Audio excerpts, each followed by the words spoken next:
O'zbekistonda taksi xizmati sohasida transformatsiya yuz bermoqda. Bugungi kunga qadar Soliq qo'mitasi iqtisodiyotning ushbu tarmog'ini legallashtirish bo'yicha salmoqli natijalarga erishdi.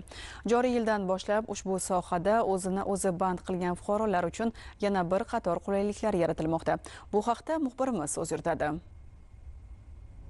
O'zbekistonda taksi xizmatlar bozori juda tez rivojlanmoqda. Bu birinchidan sohaning zamon talablariga mos raqamlashayotgani bilan bog'liq bo'lsa, ikkinchidan tizimni legallashtirish bo'yicha amalga oshirilgan ishlar samarasidir. Soliq qo'mitasi ma'lumotlariga ko'ra, taksi xizmatini soyadan shaffof biznesga aylantirish bo'yicha ko'rilgan chora-tadbirlar natijasida o'tgan 2024-yilda qonuniy taksi bozori hajmi salkam 6 trillion so'mga o'sgan va ushbu sohada bugun rasmiy faoliyat yuritib daromad topayotgan yurtdoshlarimiz soni 736 ming nafarni tashkil etmoqda. Joriy yilning 27 fevral kuni qabul qilingan prezident qarori bilan endilikda taksi xizmati bilan shug'ullanuvchi fuqarolar o'zini o'zi band qilgan holda doimiy faoliyat ko'rsatishlari mumkin. Yengil avtotransport vositalarida yo'lovchilarni tashish faoliyati o'zini o'zi band qilgan shaxslar shug'ullanishi mumkin bo'lgan faoliyat turi ro'yxatiga kiritildi. 2025-yil 1-yanvargacha vaqtincha ruxsat etilgandi, endi bu doimiyga ruxsat etildi. O'zini o'zi band qilgan shaxslarni